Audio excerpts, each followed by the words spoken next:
আপনি জানেন কি ডায়াবেটিস রোগী প্রতিদিন কতটুকু কাঁঠাল খেতে পারবে? কোন খাবার খেলে মুখে দ্রুত গন্ধ ছড়ায়? কোন খাবার হজম হতে অনেক সময় লাগে?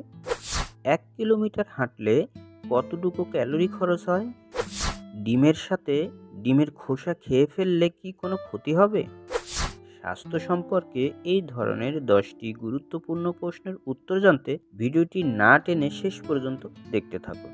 আর আপনি যদি আমাদের চ্যানেলটি এখনও সাবস্ক্রাইব করে না থাকেন তাহলে অনুরোধ রইল চ্যানেলটি সাবস্ক্রাইব করে পাশেই থাকবেন। তাহলে দেরি না করে চলুন মূল ভিডিও শুরু করা যাক। 1 নম্বর প্রশ্ন, ডিমের সাথে ডিমের খোসা খেয়ে ফেললে কি কোনো ক্ষতি হবে? 1. হ্যাঁ, 2. না, 3. মাঝে মাঝে, 4. না যদি তা পরিষ্কার থাকে।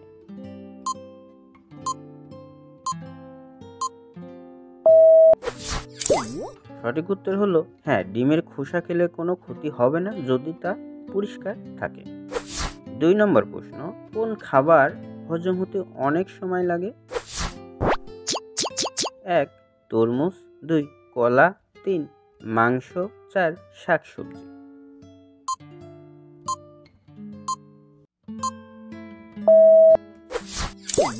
সঠিক উত্তর হলো মাংস।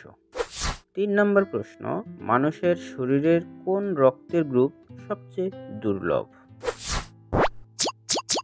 এ পজিটিভ, বি পজিটিভ, ও পজিটিভ, এবি নেগেটিভ।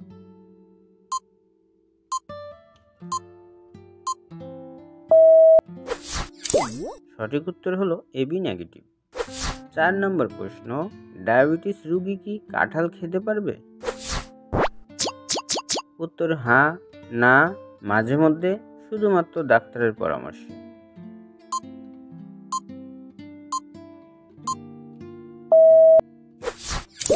সঠিক উত্তর হলো মাঝে মধ্যে খেতে পারবে। 5 নম্বর প্রশ্ন, ডায়াবেটিস রোগী প্রতিদিন কতটুকু কাঁঠাল খেতে পারবে? 100 গ্রাম, 200 গ্রাম, 300 গ্রাম, 400 গ্রাম।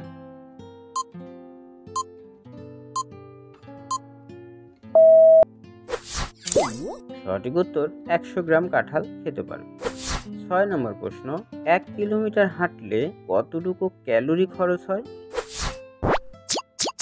50 ক্যালোরি, 100 ক্যালোরি, 150 ক্যালোরি, 200 ক্যালোরি।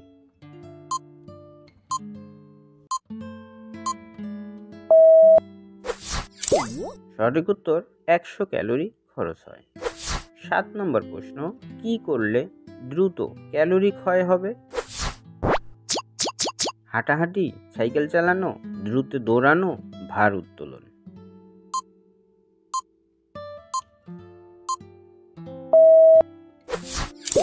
সঠিক উত্তর হলো দ্রুত দৌড়ানো। 8 নম্বর প্রশ্ন, ভালো হাড় গঠনের জন্য কোন ভিটামিন জরুরি? Vitamin A, vitamin B, vitamin C, vitamin D.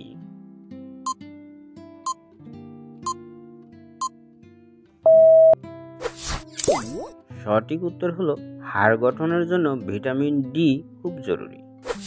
9 নম্বর প্রশ্ন, কোন খাবার খেলে মুখে দ্রুত গন্ধ ছড়ায়? 1. আপেল, 2. রসুন, 3. দই, 4. মধু।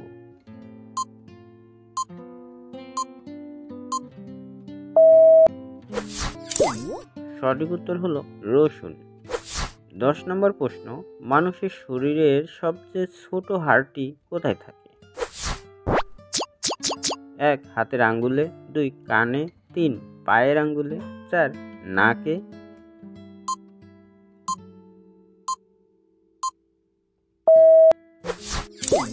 সঠিক উত্তর কানে। ধন্যবাদ সবাইকে পুরো ভিডিওটি জুড়ে সাথে থাকার জন্য। আমাদের ভিডিওটি যদি ভালো লাগে তাহলে অবশ্যই লাইক শেয়ার করবেন এবং কমেন্টে আপনার মতামতটি জানাবেন।